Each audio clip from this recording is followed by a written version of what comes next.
They're increasingly, from the Tea Party on, they're voting on race. They're voting on this idea of an invasion of brown people over the border. They're just voting specifically on racial animus at this stage. It isn't about economics. No, which is why Trump killed the immigration bill. Correct. That's why.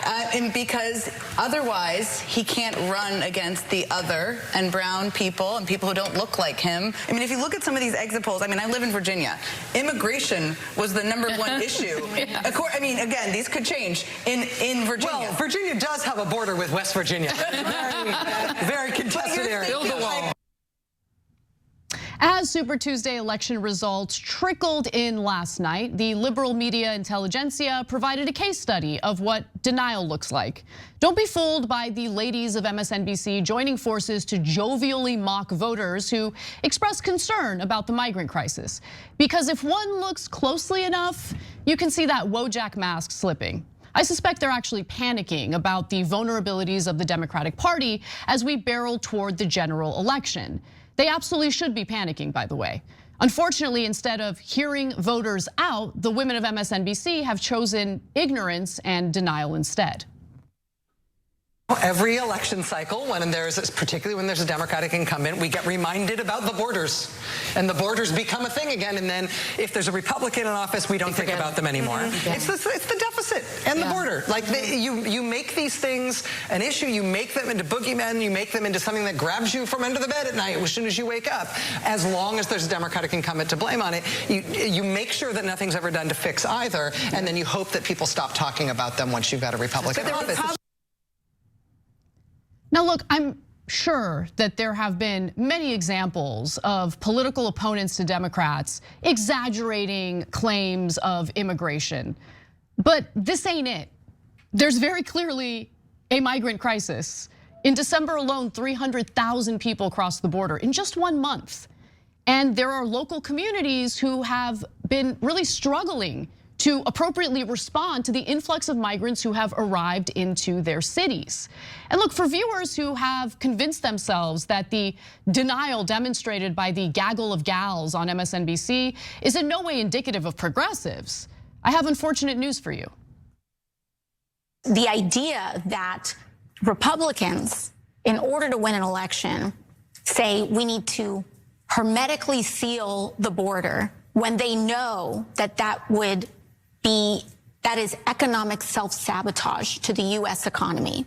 And they are saying, let's do it anyway, while ginning up this false narrative about this being a crisis. And there is not only no moral calculation, there is no economic calculation, there is no logical calculation, there is only a political calculation. And that political calculation is we are going to keep whining about it. We are going to keep pretending this is a crisis. Pretending that this is a crisis. Look, I'm sad to say that Congresswoman Alexandria Ocasio-Cortez is wrong. What's really unsettling is that she should know there's a migrant crisis. After all, she represents a district in New York where local officials have struggled to find shelter for the 171,000 plus migrants who arrived in the city recently. Wow. I cannot believe. Good for Anna. Good for the Young Turks on this reporting. I can't even believe this. I'm hearing this from the Young Turks, and maybe I'm too quick to judge a book by its cover. I just didn't expect the Young Turks to report this, and kudos, like really, thank you, because this is an issue. Everybody's talking about it. Everybody knows about it, okay? I go to Manhattan almost every day, and I know that this is a real problem. What really upsets me is that they're mocking the situation. They're downplaying the situation at MSNBC. And they're saying that white people are upset with brown people coming into the United States. No, it has nothing to do with that. Minority groups are also upset about what's happening. They're also not happy. You have high-profile celebrities even talking about this. 50 Cent, Cardi B, they were mentioning this. They're mentioning how ridiculous this is and how we perhaps even need a political change in the area. The folks out at MSNBC are downplaying the economic struggles of this situation here, but you have in New York City, Mayor Adams proposed budget cuts. I'm not sure if it's implemented yet, but budget cuts from the police, from education, because they don't have enough money to pay for the migrants. Okay, and the New York City is already giving $52 million to the migrants.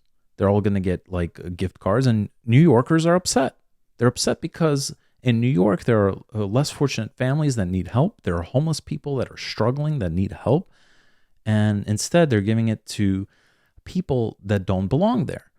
I understand that everybody wants to come to New York or the United States, but it's not sustainable.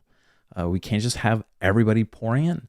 And I understand some people need to be here, but it's just not sustainable. New York City is in such serious financial trouble that even the congestion tolls that they're going to start implementing in May won't help them out. Another issue is the crime.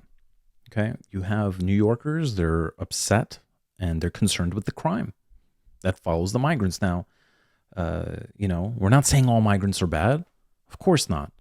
But amongst good people in any population, there's going to be some bad people. And the United States has enough bad people to deal with. We don't need more coming in, especially if they're illegal. And the MSNBC people and certain politicians will downplay this because they're not the average citizen. And they're mocking the average citizen, but they're not the average citizen. They don't have to deal with what the average citizen deals with. Okay, they don't ride the subway. They don't walk through Midtown by themselves. They don't care. And they're not going to care unless it affects them directly. All right, there are average citizens that have gotten hurt, that they lost someone dear to them.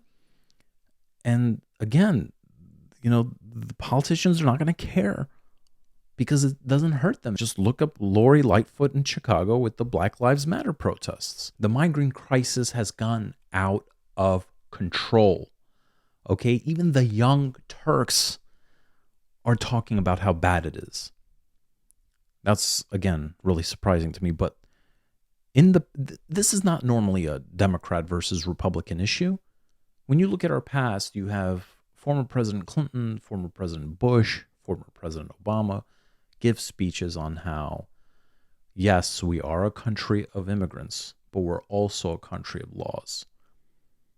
Okay, this is just not sustainable with what's going on. So even though this is not normally a Democrat-Republican issue, I do believe that these days there are certain Democratic politicians that do support the migrants coming in. The reason why I don't want to say Democrats as a whole is because there are private citizens and politicians that are Democrats and they're balanced people and they don't support this. The reason why I believe that certain Democrats do is because now they're trying to create a new voter base. Why do I think that? Well, there's a few things that suggest why they might. President Biden bumped heads with the Texas governor over migrants coming in through the border. Okay, you've had Democrats not so long ago try to push for 16-year-olds to vote in elections instead of 18 and older. It would be 16 and older. And, you have more minority groups voting Republican these days.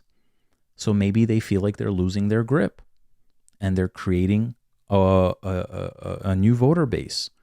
Okay, they're giving them the handouts, right? Like in New York, they're giving them gift cards with money.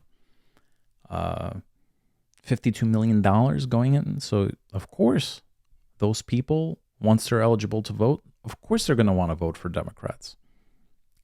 Just that's what it seems like. It was mentioned that Republicans purposely bring this issue up because of the election, because they're trying to get a Republican in the White House. But, I can say the same thing about the Democrats, right? Like, what's going on in New York? What's going on in New York, right? They got rid of police from the subways. They don't want anything, to be done about the crime.